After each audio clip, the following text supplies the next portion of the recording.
కుషనా ఏంద్రా శివ ఏం చేస్తున్నావే?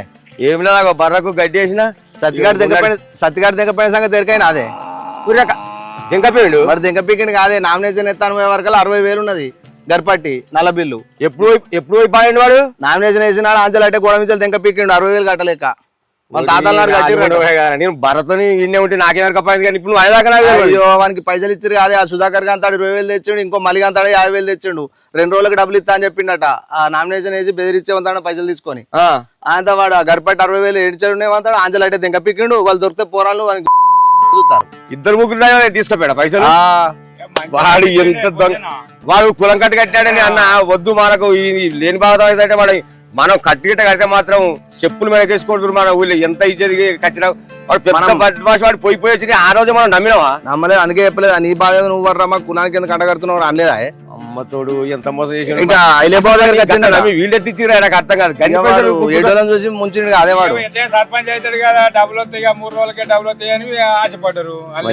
వాళ్ళ పని కొంచెం గట్టిగా మంచిగా చేసిండు. వాడిని ఏమన్నా అరే వీళ్ళు నమ్ముడు అంటే నీ అమ్మ ఎంత మోసం చేసిండు వాడు దొంగ. ఇంత పని చెప్పిన వాడు ఇక నీ ఊళ్ళోనే ఉంటాయని కొంతమంది నమ్మించిండు. పోయిచ్చిండు కదా ఉంటాడు కదా అనుకున్నాడు. ఊరు తిరుగుతాం అనుకున్నాడు.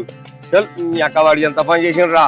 సరే గాని శివ, మన మల్లన్న కొడుకు మన గడ్డి మంది తాగిండట పాపం ఎట్లున్నారా?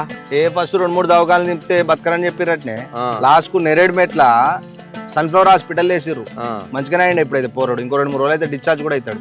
ఏమో పాపం మస్తు బాధ అనిపించింది రా. సత్తడో బత్తడో అనుకున్నా అయితే మంచిగా మంచిగా అయ్యండి. ఆ దవాఖానా పేరేంది? నెరేడ్ మెట్ల సన్ఫ్లవర్ హాస్పిటల్.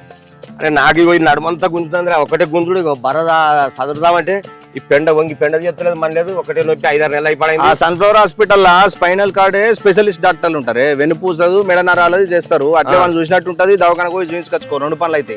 అరే అయితే మల్టీ స్పెషాలిటీ హాస్పిటల్ అన్ని రకాల వైద్యాలు చేస్తారు. అరే నువ్వు చెప్పిన ఆ దవాఖానకే పోతారా? పోయి ఆయన జర ఫ్రీ ఉంటే జర బర్ర 4 వద్దులు అనవచ్చు. నేను ఆ దవాఖానకే పోతా. మరి మంచిగా చూస్తారు కదా? మంచిగా చూస్తారే. సరే సరేరా పోతాయి. అదే దవాఖాన పోయి చూపించుకుంటా. పోయిరా మరి.